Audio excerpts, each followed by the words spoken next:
आज जो हम चैप्टर पढ़ाने वाले हैं वो है बहुपद क्लास 9th, है ना।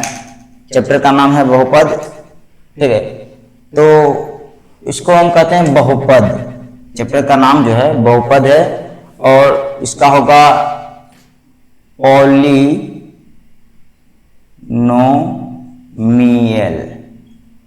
है ना।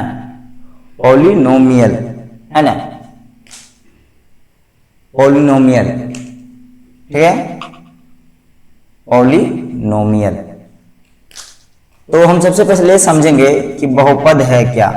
बहुपद है क्या, ठीक है। बहुपद, बहु मतलब सास बहु, सास बहु नहीं, बहुपद मतलब बहुत सारा पद, है ना। तो कहता बहुत सारा पद जो होगा उसके बीच में जो संक्रिया लगेगा, संक्रिया मतलब जोड़ घटाव गुना भागा। अभी पद क्या है तो हम आगे समझेंगे पद क्या है ना। कहता बहुत सारे पदों के बीच में जो संक्रियाएं लगे होती हैं उसे हम क्या कहते हैं, बहुपद, है ना।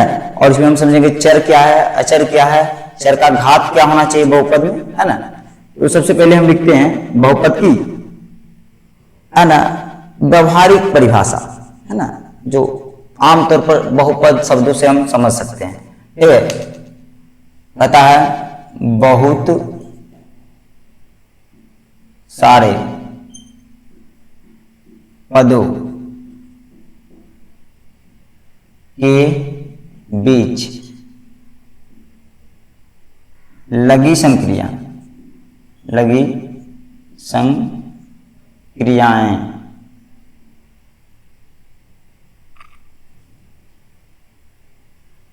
के समूह, है ना, के समूह मतलब संग्रह होना चाहिए ना, समूह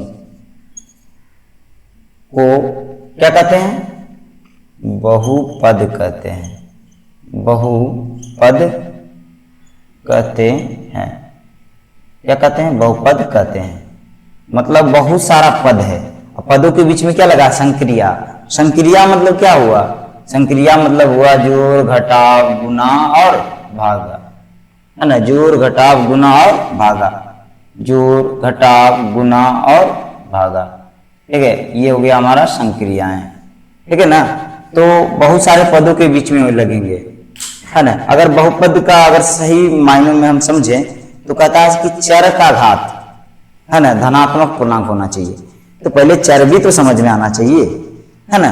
तो उसके बाद हम समझेंगे चर क्या है। चर, चर देखता है भैंस वगैरह को, ये तो गाय वगैरह को चरते रहता है। और चरेगा तो कैसे चरता है, कि करेगा कि एक खेत में है तो एक खेत में चर लिया, उसके बाद दूसरा खेत में जाएगा, है ना, वहां भी वो चरता है, ठीक है।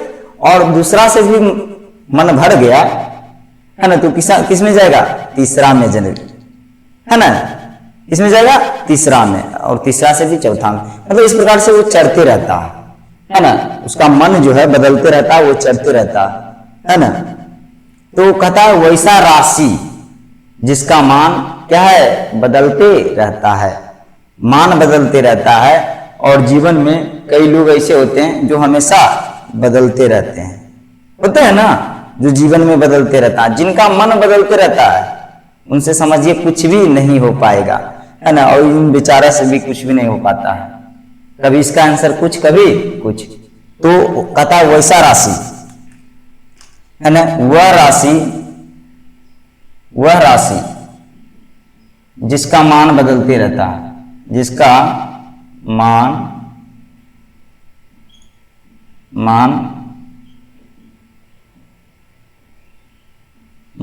बदलता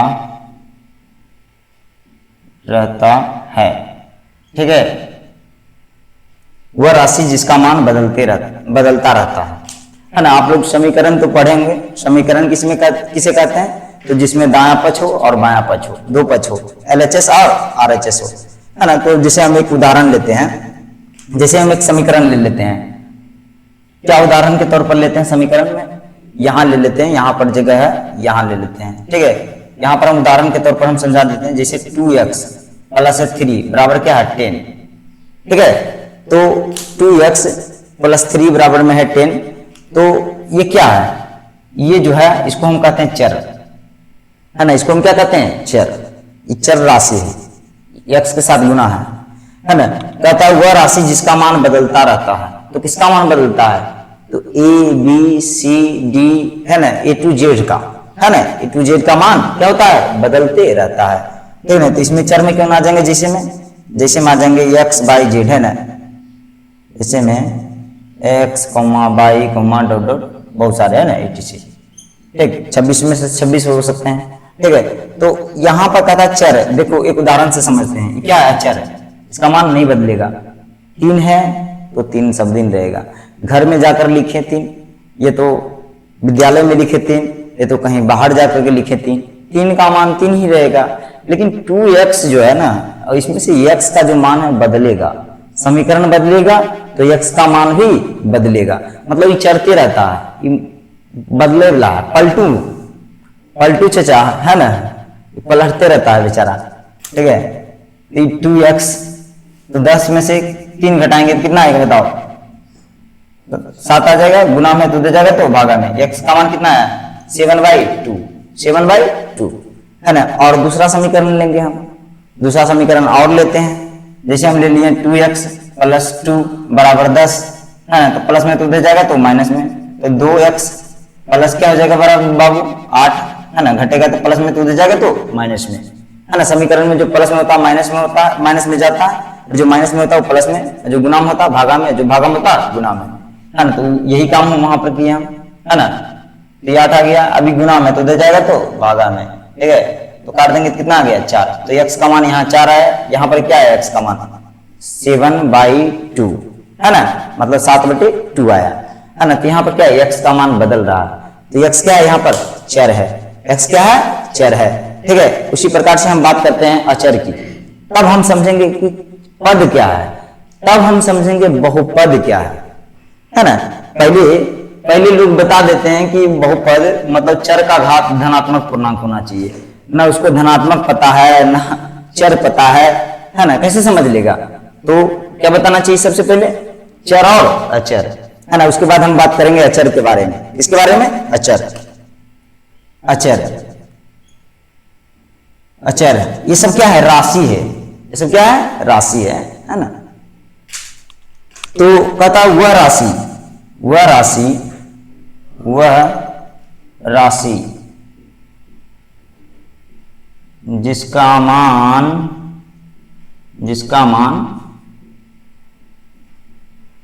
नहीं बदलता है, नहीं बदलता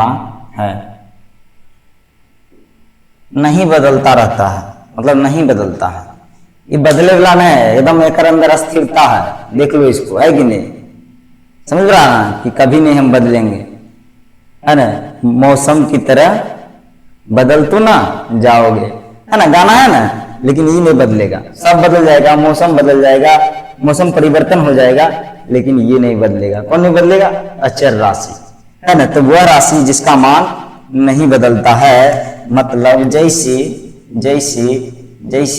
जैसे में क्या हो जाएगा 2 3 4, है ना, 5 डॉट डॉट, है ना, बहुत सारा है, अनंत तक है, ठीक है।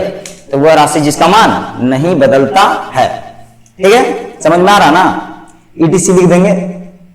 अब कहता है बहु सास बहु में एक ही है पद, अब हम समझेंगे पद को, है ना, किसको समझेंगे, पद को। अब पद किसे कहते हैं, पद किसे कहते हैं, ठीक है, पद किसे कहते हैं, ठीक है।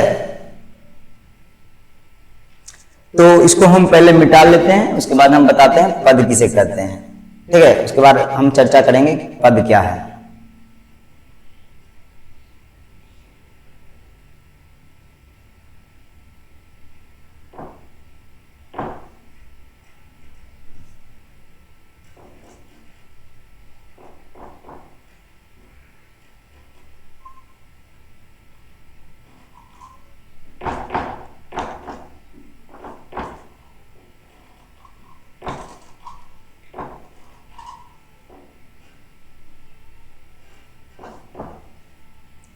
पद क्या है ना।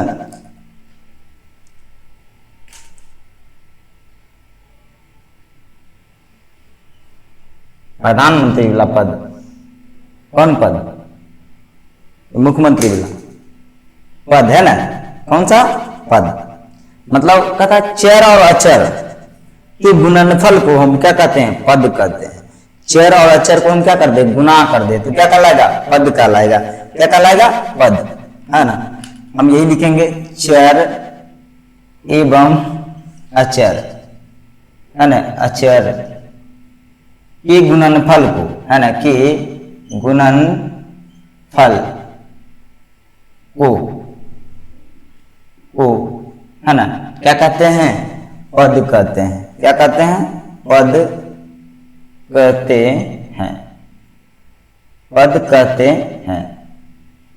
मतलब चर, मतलब एक्स वाई जेड, है ना, तो हम ले लेते हैं एक्स इंटू अचर, मतलब 1 2 3, तो ले लेते हैं 3।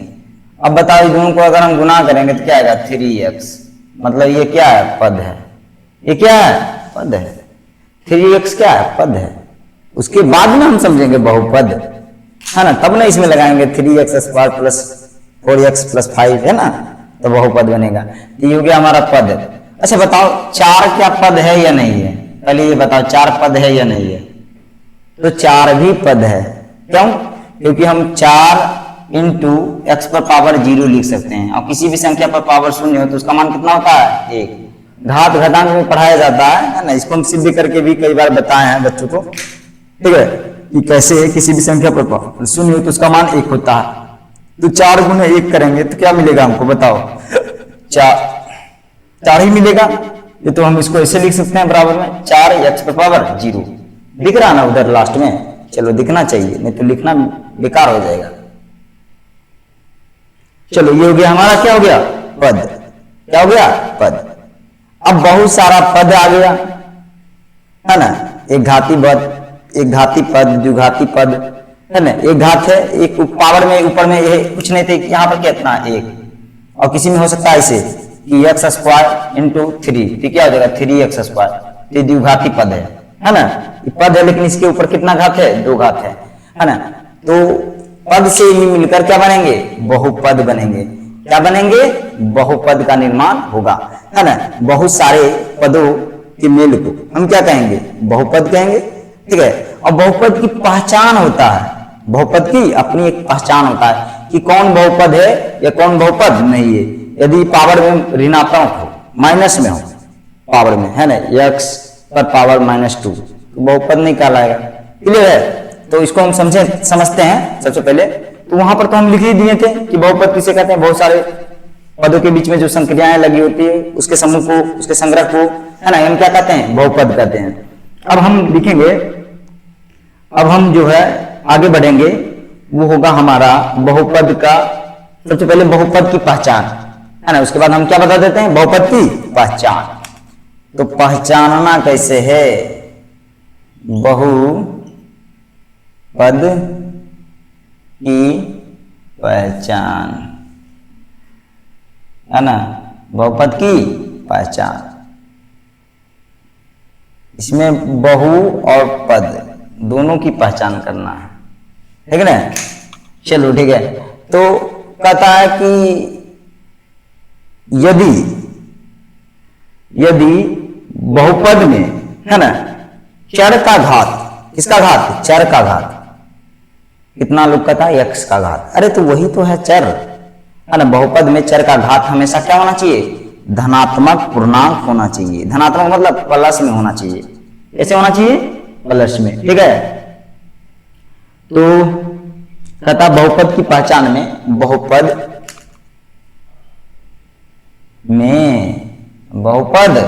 में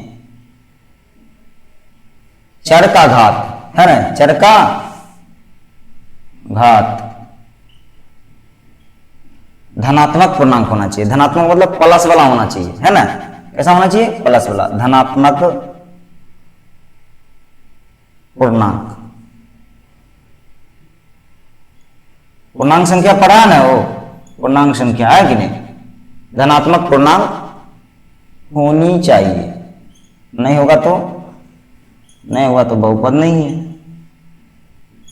है ना। नहीं होगा तो बहुपद नहीं, सिंपल सी बात है कि नहीं? और है तो बहुपद है, और नहीं है तो बहुपद नहीं है। क्लियर है? चलो ठीक है। तो करा बहुपद की पहचान में बहुपद में चर का जो घात होगा वो धनात्मक पूर्णांक होना चाहिए। जैसे मान लो 2x पर पावर 2 प्लस 3x प्लस 5 है ना। इसमें क्या एक पद है, द्विपद है और तीन पद है। ये त्रिपदी बहुपद है ना। हम देखेंगे बहुपद के भी प्रकार होते हैं। तो इस पे घात कितना है? 2 है। कैसा है? धनात्मक 2 है ना, ऋणात्मक तो नहीं है। यहाँ माइनस लिखा हुआ है बाबू? नहीं लिखा हुआ है। तो क्या होगा? धनात्मक पूर्णांक इसको कहेंगे और ये बहुपद कहलाएगा यदि चर का घात, देखो जैसे ये तो बहुपद कहलाएगा, सही है ना, ये बहुपद कहलाएगा। और जैसे 3x स्क्वायर, 3x पर पावर -2 प्लस 3x प्लस 5, ये क्या है? बहुपद नहीं है। क्यों नहीं है? क्योंकि चर का घात क्या है? ऋणात्मक पूर्णांक है, मतलब माइनस में है ना, और माइनस नहीं होना चाहिए। घाटा में चल रहा है, इसीलिए इसको भेजो उधर, है कि नहीं? बहुपद नहीं कहलाएगा। ठीक है। अब ये देखो बहुपद की पहचान तो हम पढ़ लिए। अब उसके बाद हम पद के समय ही हमको पढ़ना चाहिए था। क्या पढ़ना चाहिए था? गुणांक। क्या पढ़ना चाहिए था? गुणांक। पद के समय ही पढ़ना चाहिए था गुणांक। गुणांक को हम थोड़ा सा समझ लेते हैं। हम पूछेंगे कि बताओ 3x में 3 का गुणांक कौन है? तो 3 का गुणांक x है। और 3x में x का गुणांक कौन है? तो 3 है। जो जिसके साथ गुना है वो गुणांक कहलाएगा, है ना। हम तुम्हारे साथ हैं तो हम तुम्हारे गुणांक, तुम मेरे साथ हो तो तुम मेरे गुणांक, है कि नहीं? तो इस तरह से हो सकता है। ठीक, चलो ठीक है।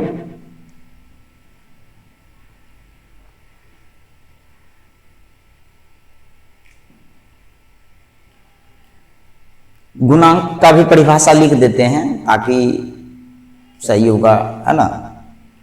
दिखेगा नीचे हो, इतना तक में दिखेगा ना, एक लाइन तो दिखेगा ना, है? चलो ठीक है।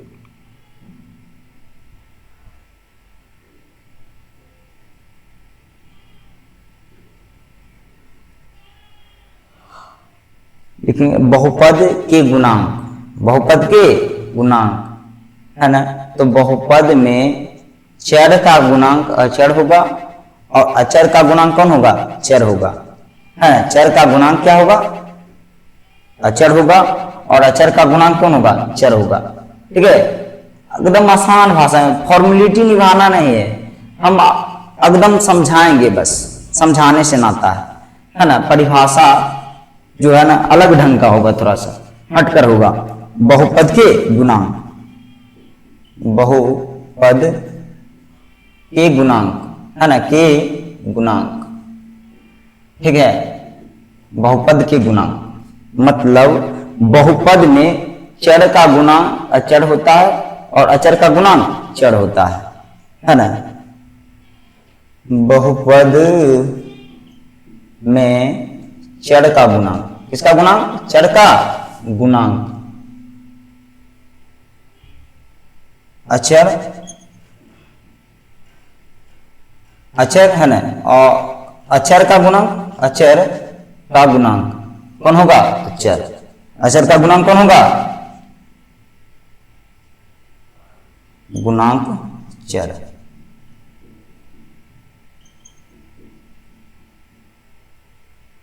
ठीक है, लिख दिए ना।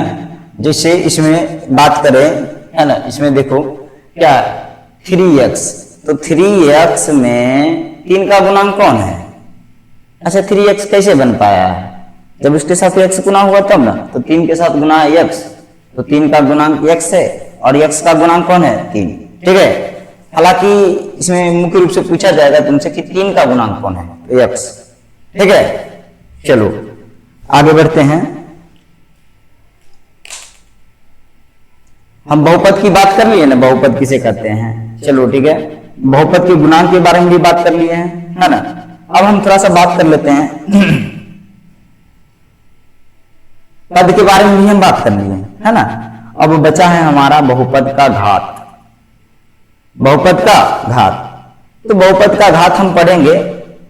सबसे पहले हम जानते हैं बहुपद को कितने प्रकार से बांटा गया है और बहुपद का व्यापक रूप क्या है। सबसे मूल्य जो बातें हैं वो छूट रहा है ना।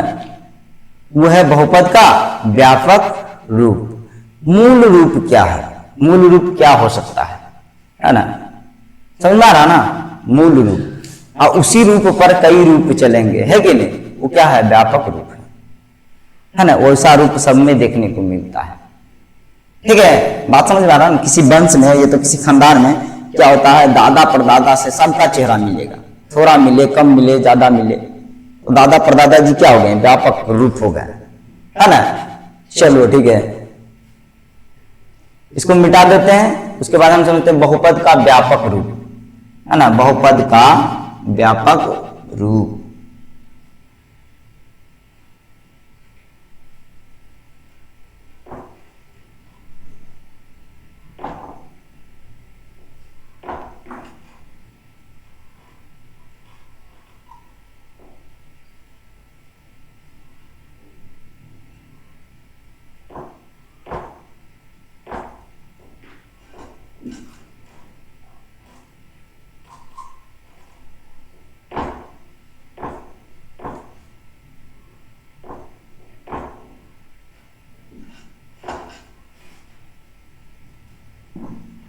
क्या पढ़ने वाले हैं, बहुपद का व्यापक रूप, बहुपद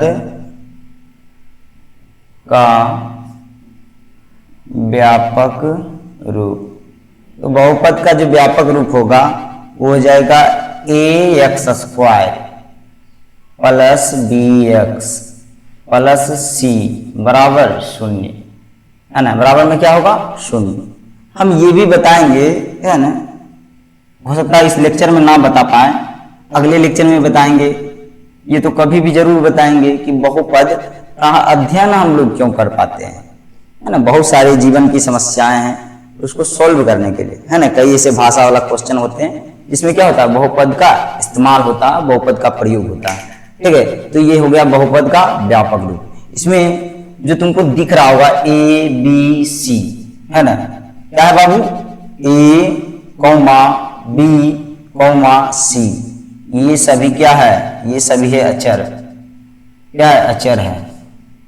ठीक है, और तुमको जो दिख रहा है ना, ABC का गुणांक, ABC का गुणांक, ABC का गुणांक मतलब A का गुणांक x², B का गुणांक x, C का गुणांक x पर पावर कुछ नहीं तो 0, क्योंकि किसी भी संख्या पर पावर 0 हो तो उसका मान कितना होगा, 1, और C इंटू 1 करेंगे तो C ही मिलेगा।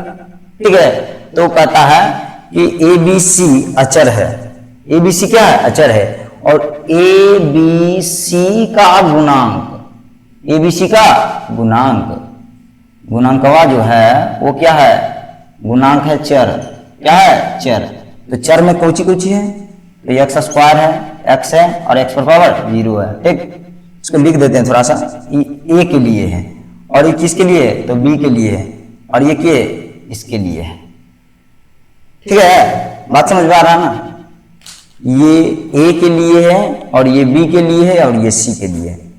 ठीक है, तो ये हो गया गुणांक, है ना, देख लिया गुणांक यहाँ भी, और हो गया व्यापक रूप। और ये भी कहता है कि A B 0 नहीं होना चाहिए, A और B नॉट इक्वल टू 0। अगर A 0 हो गया और B 0 हो गया तो ये भी शून्य, ये भी शून्य, सही बात है कि ना, ये तो गुणा के रूप में ना बाबू, तो गुना हो जाएगा तो ये भी शून्य, ये भी शून्य, क्योंकि शून्य से हम किसी संख्या को गुना करेंगे तो वो भी क्या होगा, शून्य ही हो पाएगा, है ना। तो इसीलिए कहता है कि A नॉट इक्वल टू 0, है ना, और B not equal to 0, A और B के बराबर 0 नहीं होनी चाहिए। ठीक है, तो व्यापक रूप में भी इतना लफड़ा है। ठीक है, इसको समझ लो तो, है ना, बहुपद का जो है रास्ता आसान हो जाएगा।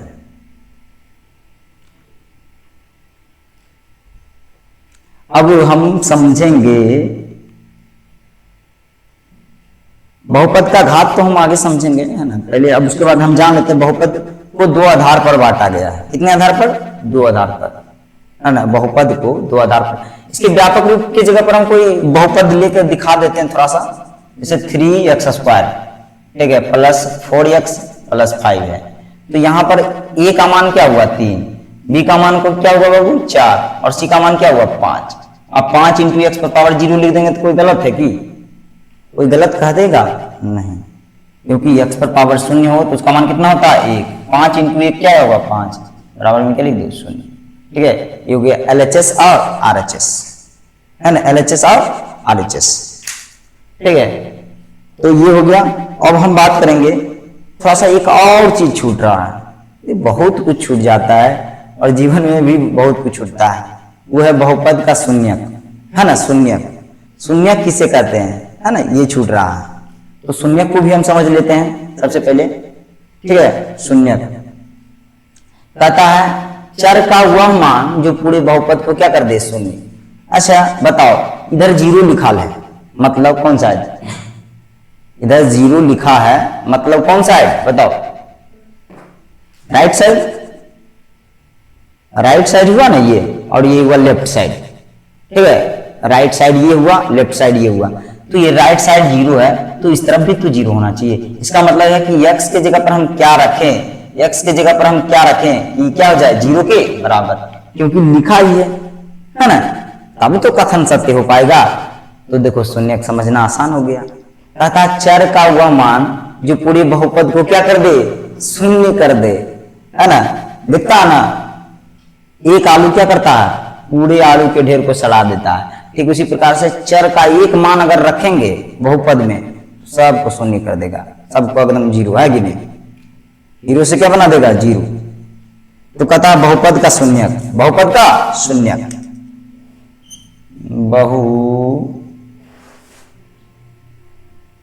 बहुपद का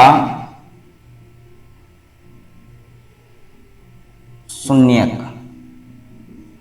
कहता चर का हुआ मान, है ना, कई लोग बोलते हैं x का हुआ मान, अरे x है क्या, चर ही तो है ना। चर का हुआ मान जो पूरे बहुपद को क्या कर दे, शून्य कर दे, है ना। उदाहरण लेकर भी हम दिखाएंगे। ठीक है, चर का वह मान, चर का वह मान, वह मान जो पूरे बहुपद को, है ना, जो पूरे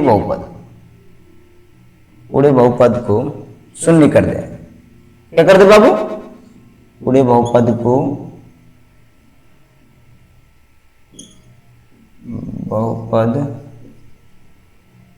शून्य कर दे, है ना, कर दे। ठीक है, क्या कहलाएगा, बहुपद का शून्य, बहुपद का शून्य। ये सब बातें नहीं लिखेंगे ना, ये सब छोटी मोटी बातें। तो कहता देखो, जैसे हम ले लिए, ठीक है, अब हम एक बहुपद ले लेते हैं उदाहरण के तौर पर ताकि समझ सके आप, है ना। जैसे हम ले लेते हैं 2x + 3, है ना। अब वो कहेंगे कि बताओ इसका शून्य क्या होगा, इसमें हम क्या रखें कि शून्य हो जाए। तो हम क्या बोल रहे हैं, शून्य, इसका क्या होगा शून्य, इसका मतलब इसको शून्य करना है, तो बराबर में लिख दो शून्य। इसको शून्य करना तो हम मान लिए कि शून्य है, शून्य के बराबर है। अब इसको बना दो समीकरण जिसे बनाते हैं, ये प्लस में है बाबू, उधर जाएगा तो माइनस में, है ना। तो क्या हो जाएगा 2x बराबर -3, गुना में तो जाएगा तो x बराबर क्या जाएगा -3/2। तो बताओ, देख लो, अब इसको हम चेक कर दिखाते हैं। x का मान क्या है -3/2, मतलब हम बहुपद क्या लिए थे, बहुपद लिए थे 2x + 3 = 0।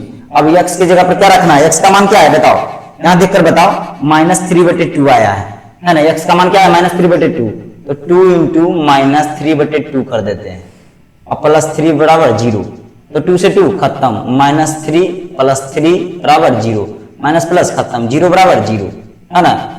क्या x का मान रखने पर 0 आ पाया, बिल्कुल आ गया। तो इसका मतलब इस बहुपद का शून्यक कौन है, -3/2 शून्यक है। इसको रख दिए जहां जो, तो जहर के समान होगा, एकदम काम करेगा कि नहीं, एकदम तेजी के साथ, तीव्रता के साथ। ठीक है, क्या कर देगा, शून्य कर देगा। ठीक है, चलो, तो अब हम आगे बढ़ सकते हैं। अब लगता है कि जा करके बहुपद के प्रकार बताएंगे, है ना। तब से सोचे हैं कि बहुपद के प्रकार, बहुपद का वर्गीकरण करें, करने ही नहीं दिया जा रहा है कि नहीं, बार बार कुछ छूट रहा है। चलो ठीक है, आगे बढ़ते हैं, इसको मिटा लेते हैं सबसे पहले।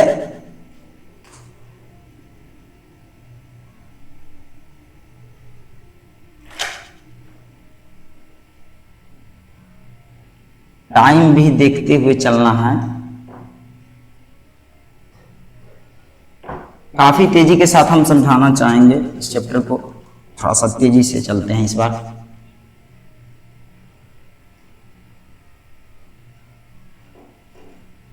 गधा वाला चाल नहीं चलना है। कैसा चाल चलना है? घोड़ा वाला कि ऊंट वाला? ऊंट वाला चाल चलना है कि घोड़ा वाला? चलो अब बहुपद का वर्गीकरण। बहुपद का दो आधार से वर्गीकरण किया गया, दो आधार से वर्गीकरण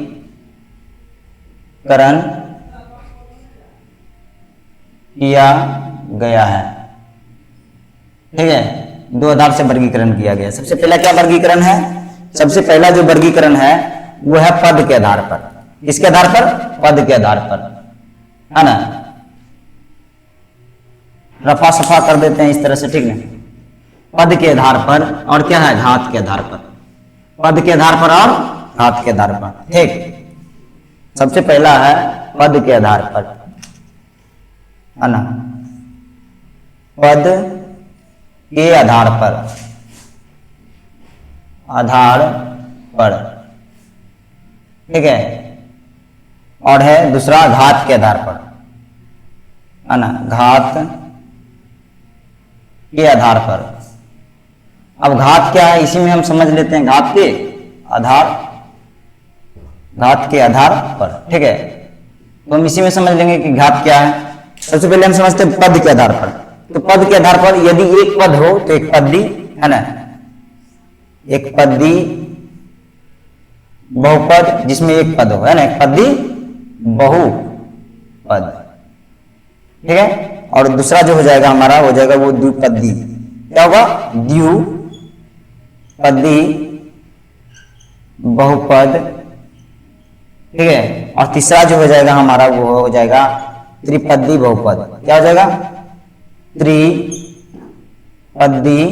बहुपद, त्रिपदी बहुपद, ठीक है। एक पदी बहुपद, द्विपदी बहुपद और त्रिपदी बहुपद, है ना। और इसमें हम बात करें घात किसे कहते हैं, तो बहुपद का अधिकतम घात ही क्या कहलाएगा? बहुपद का घात, बहुपद का अधिकतम घात, है ना। बहुपद का अधिकतम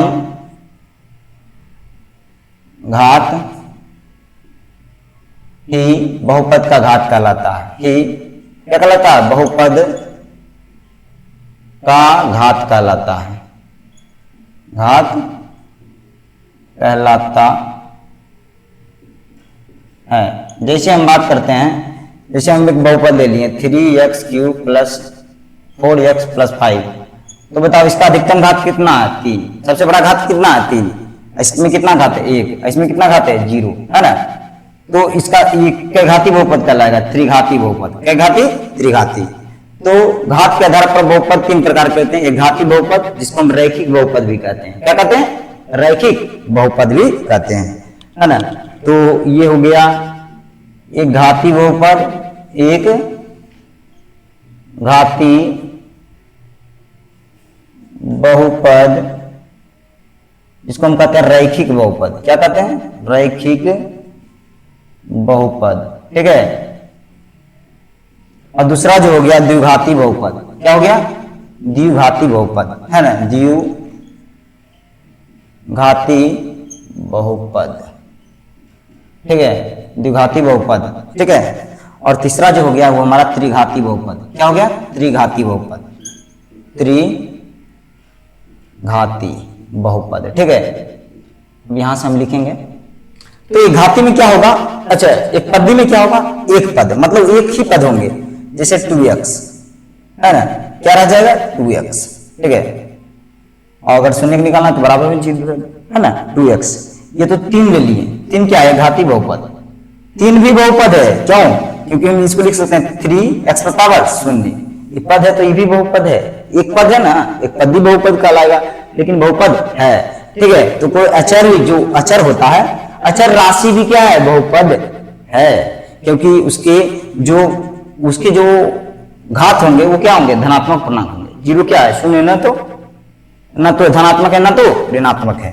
चलो द्विपदी में आ जाते हैं, तो 2x प्लस 3x स्क्वायर, मतलब इसमें बस देखना है कि एक पद है दो पद है, बस घात से कोई लेना देना नहीं है, कोई रिश्ता नाता है, चाहे 5 घात हो जाए चाहे 25 घात हो जाए, पावर के रूप में कुछ भी रहे उससे हमको मतलब नहीं है। त्रिघाती त्रिपदी में आ जाते हैं, तो इसमें 3 पद होंगे, 3x 4x है ना और 5x क्यूब है ना, इस तरह से बराबर में 0। इसमें कितने पद हैं, 1 2 और 3। अब इसमें हम आ जाते हैं है ना एक घाती बहुपद। एक घाती बहुपद को हम लिख सकते हैं ax प्लस b बराबर 0, ठीक है। इसका जो रूप होगा वो लिख सकते हैं 2x प्लस 3 बराबर में 0। अच्छा ये घाती बहुपद ना, तो इसमें 2 घात है। अच्छा एक घात, हाँ एक घात है, ठीक है सही है, एक घात है।